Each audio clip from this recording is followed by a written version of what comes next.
What is up, Dan fam? And today, this video, I'm going to reveal the Shopify niches, two of them in particular, okay? I've been in a few of them, but two of them that I actually was in that helped me achieve my very first $1 million.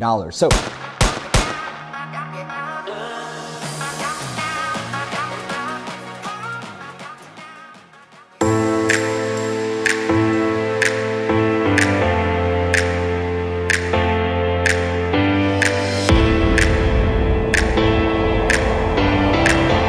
now, for the record, before we start, I want to make this very clear and transparent, is that when I say Shopify, okay, Shopify is the platform. You can do this on WooCommerce. You can do this on, literally any e-commerce platform imaginable. So Shopify is just the platform. It just has a lot of clout around it right now. So I don't want you to think that this is only just going to work on Shopify. You can move this to WooCommerce, Magento, or whatever you want to use. So at the end of the day, this is just the niches that, two of them that I was in that made me a lot of money. As a matter of fact, one of these niches, I recently closed down the store as well to focus and pivot all my energy on Vivere. But as you can tell, sales were, I don't even know, this was like 8 p.m., right? And I'd say probably around like $3,000 on like a bad, slow day. However, there were days where we were doing like $7,000, $8,000, $9,000 in a single day. So, on a given month, these particular niches, or, this particular niche more than anything, was very high with the AOV, the average order value, and it was able to go out there and generate thousands of dollars every single day and essentially well over 7 figures every single year. Because I think it takes like $2,700 or something like that to make $1 million every single day. To make $1 million. So this is actually one of the most recent stores. As you can tell, the user interface for the Shopify app is fairly new. And just to kind of give you perspective on this, at the end of each month, you would have obviously your profit left over after all the product costs and whatnot. So this is kind of more so the ending balances that I have before I transfer it to my bank and whatnot. So it might not be 500,000 profit. However, this is what you can typically see that I'm taking home on any average given month. When I own these stores 100%, keep that in mind. Okay, so now my business model completely pivoted.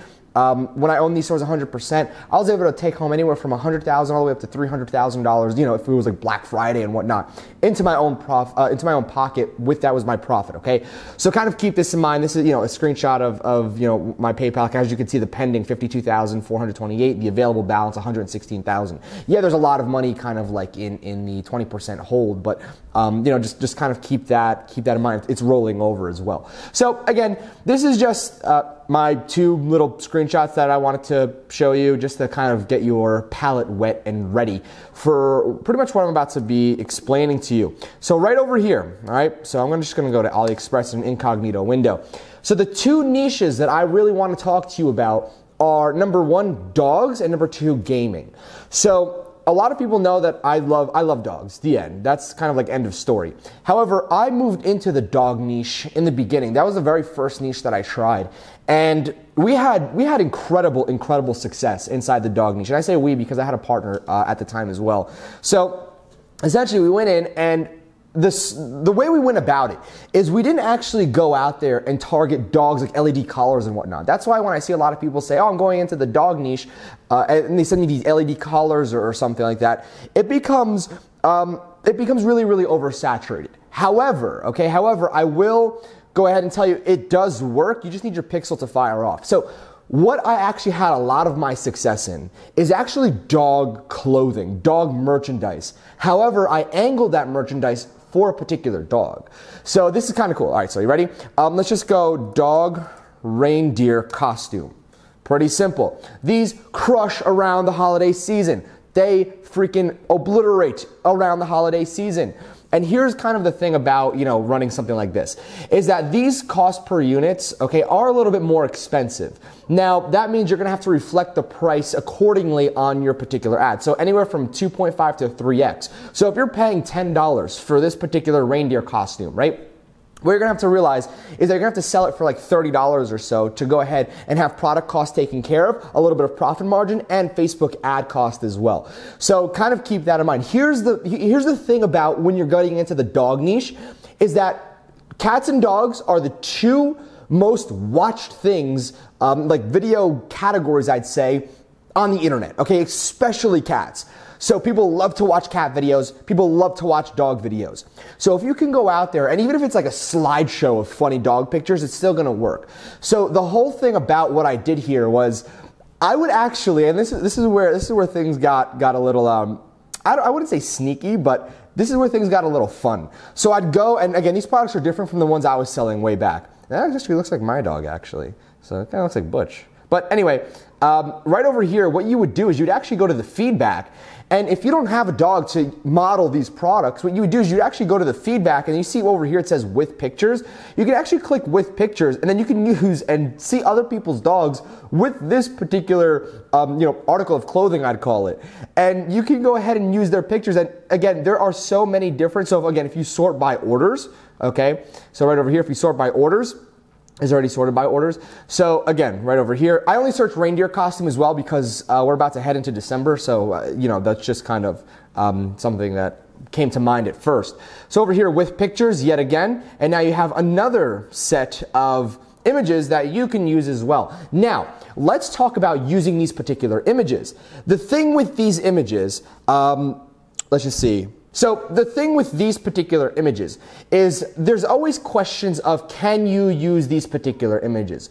Well, since they are user submitted as feedback, yes, okay, you can use these images for your particular marketing as well. Now, I would assume if somebody, I've never ever had anybody go ahead and say, hey, take it down. However, if somebody came to me and said, Dan, I want you to take down my image of my dog, I would do it, okay? Just because it's just the right thing to do. So essentially they submitted that image to AliExpress. It's here for anybody to kind of view these images as well. So if you did dog costume, right? Again, if we sort by orders again, all right, so we go orders. These are really funny.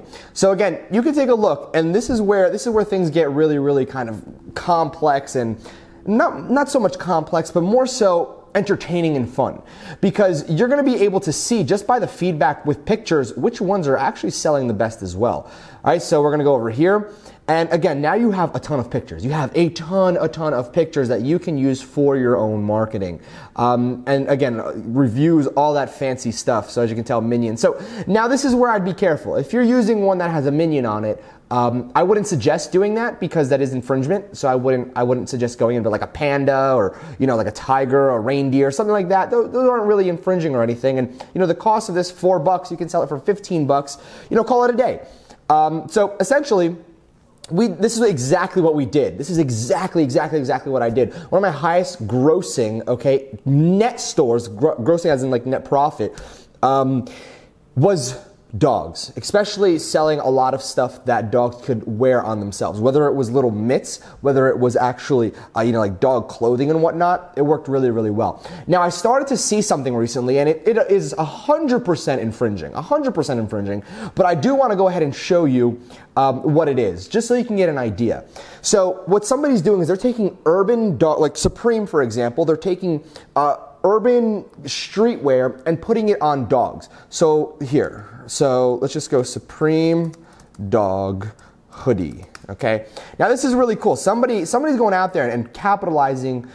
I mean, somebody's capitalizing off of these. All right, so let's just go. Let's see if they have them on eBay as well, because this is, again, I wouldn't ever do this. It's really pushing boundaries here. I don't think so much Supreme would come after these people selling it. They might, but I don't know. I'm not going to go ahead and say that. So again, from China, here we go. Let's take a look. Supreme, 11 sold. So it's not not that impressive to me. Maybe it's also because it's being shipped from China. I can't say that 100%, but this is what people are doing. They're going out there and going ahead and selling dog stuff. So what you want to do ideally is, if there's one thing I could tell you to take away from this, is go out there, and if you're going to target something broad, like for example clothing, what you want to do, dog clothing, is you really want to go ahead and go and target literally dog owners and dog lovers, and then give them the option to have small, medium, large, XL, whatever it is. But where I went different was that I went ahead and took pictures of pit bulls, and then took pictures of Shih Tzus and different dog breeds. And it helped that I knew a lot about dogs and whatnot. I have like this weird fascination with dogs. So essentially, I went and took these little dog breeds, and it doesn't require you to have like 300 pictures. You need like 3 or 4 pictures to create like a 40, 50-second slideshow to get the point across. So then what I would do is I would link them all back to one main product, but I'd create one for pit bulls, I'd create one for Shih Tzus, I'd create one for Lhasa Apsos, I'd create one for a golden retriever, a poodle, you know, etc. And that's pretty much how I do my marketing, is I'd really laser target, same product all around, just the dog images were targeted towards the people that were targeted in the interest, if that makes sense. So again, that's actually how I'd like to do a lot of my targeting, and that's why if you're following the Vivir Smiles journey, it's going to be interesting to see how that works, because I can't use that targeting. So kind of keep that in mind. Next niche that I'm going to talk about is gaming. Okay, I made a lot of money recently off of gaming, a lot of money. And the craziest part is a lot of that money came from overseas, meaning a lot of my big time sales were from like Germany. So what I would actually go out there and do is I'd create lookalike audiences in the US and then go out and target kind of like worldwide, Germany, UK, and see where most of my sales came from. And Germany was actually performing super freaking well. People were buying bulk retail. So rather than paying let's just say a keyboard of mine, which was like $45, they would not work out wholesale deals for 55, 60 units. And they could have gotten it for, maybe $30 or so, depending on our deal that we worked out. Instead, they would just buy 60 units at $45. So, and they just bulk order. So again, kind of, keep that in mind. However, it's RGB, okay? So RGB keyboards.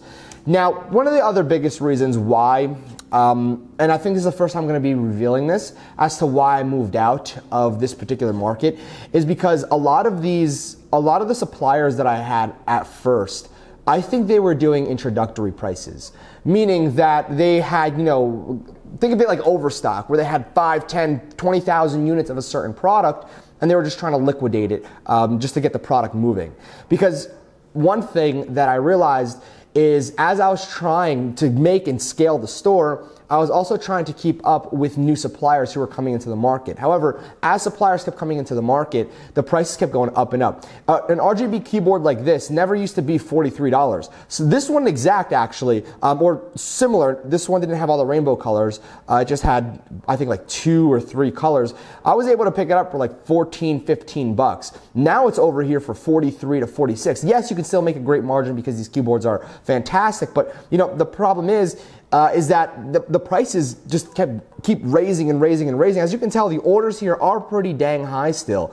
So right over here, 1,525 orders. You have feedback, exceptional feedback. The problem is the margins here, they stopped becoming big and big. And a lot of people ask me, what was the biggest reason for SDG to shut down? Is because our profit margins for a mass store like that, okay? You can expect anywhere from like 20 to 25% if you're doing a few $1,000,000 and again, I just want to go ahead and make sure you understand that we weren't even going out there and doing like $3, $4, $5 million every single year yet. And our profit margins were starting to dwindle between 8 and 15% with our ad cost. That was with a back end in place. So everyone's buying the front end, and as the cost per unit, the biggest factor was our cost per unit on the front end. If it stayed as is when we had it, we can still maintain our 30 to 40% profit margins. The problem is these prices for the keyboards went up literally 2 to 3x of what the original price was. And I think, I never really got to talk to the supplier about it, but I think it was more so that overstock type of the business that they had a lot of these keyboards, and because it was literally one day to the next that the supplier, and again, it's one of my golden rules, is to make sure the supplier can always fulfill your requests. And I thought that, there was 2, 3 suppliers that were around. Next thing I knew, I had one supplier left with, a few thousand units. And again, I'm not the only one selling those, especially for the price they were offering. So again, I wish if I can go back and do one thing is I'd probably buy all of them that they had in inventory, probably all 10, 15, 20,000, however many they had, at the price of like $15, because at that point, it just outperformed really well. So again, gaming worked really well, whether it was gaming mice, gaming keyboards. Headsets were a little bit harder to go ahead and pull. However, how I advertised that was, again, I talked to the audience. I targeted people who liked Overwatch. I targeted people who like Call of Duty, World War II, Modern Warfare, whatever it was. And again, I just go out there and really start hyper targeting these particular people, talking to them based on the games that I was targeting them for and the platform. When you go into Facebook, you can target people who are on, Windows 10 computers. So if you target people who are on Windows computers, that means they need keyboards. Okay, if they're gamers and they're on Windows, that means they are gonna need keyboards, they're gonna need mice, they're gonna need headsets, monitors, whatever it is. And I would cater to them via that way, via the targeting like that. So when it comes down to it, those are the two niches that I used to really help me go out there and allow me to capitalize and make a ton of money. So again, I kind of just want to end off this video right here, just letting you know that this is exactly the two niches that that I got involved with. And if you want to dive into it, go for it. The dog niche is still super popular. If you can do it in cats, I suggest doing that as well. So listen, Dan fam, right now, if you haven't yet done so, click the subscribe button. Make sure you're getting notified. Super important, because again, you don't want to get left behind. The last thing you want to do is get left behind. And we have these codes in all these videos where people are getting a bunch of free things, and one person in every single video gets this free thing, and you get a private message sent right to you. So essentially right now, what I need you to do is subscribe to this channel, click the notification button, and down below, if you want to learn more about creating a successful store, building out a backend, creating funnels, there's a free Shopify course down below. I definitely suggest getting inside of that as well, only because it's free for November, and at the end of this month, I'm going to be making another video going out there and asking you guys if I should leave it open. So essentially, Dan fam and Notification Squad, thank you so much for coming out here. And again, I look forward to seeing you tomorrow.